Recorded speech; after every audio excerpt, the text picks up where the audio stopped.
Will Ospreay was on the Sessions podcast with Renee Paquette this week, coming off the heels of his fucking amazing match with Kenny Omega at Wrestle Kingdom 17. I don't care what you think about Kenny Omega, Twinkle Toes, Jim Cornette fans, blah, blah, blah. And look, he hasn't set the world on fire in the U.S., I'll give you that. He hasn't had... he's not my favorite. I don't hate Kenny Omega. I don't think he sucks. But he has not, been the New Japan Kenny Omega necessarily in the United States. But over in New Japan, god damn, him and Will Ospreay had a match of a lifetime there. One of the damnedest matches I've seen in a long time. It was brutal. It was bloody. It was physical. It was dangerous. It made me... It made me do that so many times. I can't even describe some of this shit. You just gotta watch it. These guys tore the house down, and Will Ospreay's been a guy that's been on my radar for a long time, several years now. And I know Meltzer's been singing his praises, saying he's one of the best wrestlers in the world for a while. He absolutely is. It's undeniable at this point that Will Ospreay, like pound for pound in-ring stuff, and I know a lot of you WWE marks don't care about the actual in-ring stuff. You don't care about a good match. If it doesn't happen in WWE, then it doesn't happen. And if they're not entertaining characters and personalities, you don't care. Fine.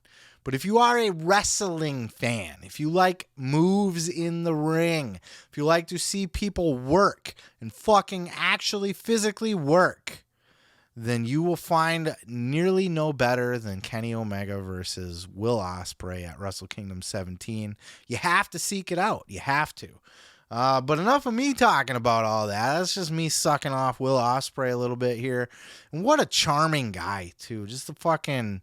Seems like such a fucking charming guy. Had a big old smile on my face just listening to him talk on this podcast. But it was in this particular clip that I wanted to share with you where he talks about the probability of him coming to the United States. He has spent the entirety of his career overseas. He's from the UK. He's got his, he works over in Rev Pro quite a bit. That's kind of one of his home bases. He is signed to a contract with New Japan, and that has been his home base as well for many, many years as far as big promotions. And, Renee flat out asks him, like, bro, you can make a lot of fucking money in the U.S. Here's what Will Ospreay had to say about that. Check out this clip. I want to be there, and just like, especially like, with my grandparents are getting older, my mum and dad's getting older. So I honestly don't know what's going to happen, but like right now I think the most important thing is there's happiness in it. So yeah. Oh my God, certainly. Whoever can I'm fairly positive that me and New Japan will work something out, but like I'm also along the same lines of like, for the first time, I kind of had a moment of realization that I only dipped my toes into America. I've never really stretched out there. Like, Yeah. I've had one foot in the door, and then everything else has been out. So there is that part of me that is kind of like, well, maybe it is time to change things up. Maybe it's time for me to see what is on the other side. But my heart belongs here. Like, this house is because of New Japan. Like, this, everything that I've ever done. But man, like I love that place so much. So it's gonna be a tough road when it does come up. But it is one of those things where you just have to take things how they go. Well, the good news is that there are some companies here in America that have working relationships with New Japan. So that is a thing of beauty. That's great to not take that off the table. But to play devil's advocate, I feel like there's a big fat paycheck over here for you. You could get a lot of cash. Do you think about that? I mean, you love the business and you love what you do, but getting paid is really nice as well. The thing is, I'm getting paid very nice over in New Japan. Like, I mean, like, I'm not like on, I don't know, who's rich? I don't know. Adam Cole. We use him. I like him. Sure. He's a lovely boy. But like, I'm not on Adam Cole money. Do you know what I mean? But like, I'm on like fairly fucking decent money, and it is just like, it's a huge weight off my shoulders, especially like now I've got loads of bills coming in. But like, and I'm in a comfortable position where I can pay that and buy my Zoobs. So like, you know what I mean? Like, we're in a good position right here. I'd love to see Ospreay in the U.S. By the way, what a charming guy. I know I said it before the clip, but right? Such a fucking, and he's funny in his accent. I love those he's got a very like Cockney accent, very British. That Cockney English it's a whole different fucking language. There's a funny joke in a movie called Euro Trip where there's a guy, they're on a bus and they're going to with the Manchester United fans, and they were on a bus and they're all crazy, like smashing bottles over their heads and stuff. And one of those guys like talking to this guy, and he just turns and he's like, I have no idea what you just said. Like, they speak English, but it's a very different type of English, you know? It's fun. I love it so much. He talks about, get to buy me Zoobs. He's wearing Zubaz pants. I don't know, man. It's great. It was fun to listen to, but the bigger story here, right? Besides just how charming Will Ospreay is in personality and his particular accent, but the prospect of him coming to the United States, certainly, I think. You're talking about, I don't make Adam Cole money. He's a nice lad.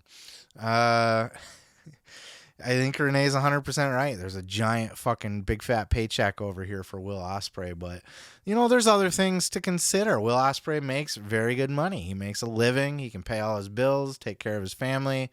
He can do anything he wants in New Japan. Nobody really tells him what to do. He doesn't get told how to have a match. He doesn't get told what to say in a promo. Yeah, obviously, he's never going to work in WWE. I don't think that's ever going to happen in a million years. I will eat the hat on my head right now with a bottle of ketchup if Will Ospreay signs with WWE. Not going to happen. I think much more likely is the opportunity he signs with AEW. That leaves the door open for him to still go out there and work the indies, still show up in New Japan, get that big fat paycheck, get the exposure in the United States, and wrestling the United States style. Because he even said in his interview with Renee, as good of a wrestler as he is, he's not a great promo. And he's not good with like the cameras, you got to work the camera and look at this. He's like, I don't give a fuck about the cameras. I just like to wrestle. And for those things being said, I think New Japan might just be the best place for him. Not only that, but he was the guy that replaced Kenny Omega as the gaijin that was there to kind of be the top guy in New Japan. They always look towards their top gaijin talent, foreigner talent that besides the New Japan natives. They invest in a lot of foreign talent over there. And when Kenny stepped down, Will Ospreay got bumped up to his top spot. And I think they're definitely grooming him to be the guy that's going to be leading their company for the next several years. Okada, as great as he is, I think Okada's maybe a pinch past his prime now. Not that he's slowing down or that he sucks, or I'm not trying to say that. I just think we've seen so many, Okada's starting to become the John Cena or Roman Reigns, where it's just Okada wins, LOL. Not that I don't think people are sick of Okada or that he's overstayed his welcome. I just think that it's becoming pretty routine that Wrestle Kingdom ends with Okada winning the belt again or retaining the belt, or Okada has been the main event man over there for the majority of time. Last several years. So I think it's time to kind of slide somebody new into that picture, perhaps a little bit. There's rumors that Jay White might be looking for his way out now at this point, looking to move on to probably come over to the U.S. So it's prime for Will Ospreay to slide into that spot. Not only that, but his priorities. I like to be home with my family. I don't like to be traveling all the time. I don't want to be far away. I don't want anybody telling me what to do. I don't want to deal with any of that shit. I just want to wrestle, make enough money to live, and just have that fucking beautiful quality of life. And that's what Will Ospreay has over in New Japan. And, as he said, I'm sure me and New Japan will work something out. I don't think he's looking for the top dollar. He's made it clear, like, money's not important to me. I just need enough. I don't need all of it. And that, some of the things he might sacrifice by coming to the U.S. just probably aren't going to be worth it to him. And I think he's going to be looking for New Japan to just reinvest in him and continue to stay there as their flagship guy instead of trying to leave and go to the U.S. and try to make a name for himself here. Selfishly, I'd love to see Will Ospreay on my TV every week. I want to see him work with a lot of the people. He mentioned a lot of names of people he wants to work with in the U.S., and I'd love to see that. Daniel Bryan, I think, was the top of his list. Bryan Danielson. I think I'd love to see that. But he even mentioned, hey, I think I'd tear it up with Jungle Boy if I got in there with him. And, at the very least, if he does re-sign with New Japan, I think it would behoove them to get in a few, let him come to the U.S. for a few spots. They've done it. They got that working relationship with New Japan and AEW, Forbidden Door. Let's see some of this shit. Let's get Will Ospreay against Bryan Danielson. I'd love to fucking see that. Let's get Will Ospreay against Jungle Boy. We've had Will Ospreay in AEW a little bit. Let's bring him back in. Let's get him more exposure and maybe keep him in New Japan. Whatever it is, that's just my selfish opinion. Obviously I hope he does what's best for him. But great little interview, man. Again, charming as all fuck. As I get to know the guy, I like him more and more, and he's quickly inching up on one of my all-time top favorites.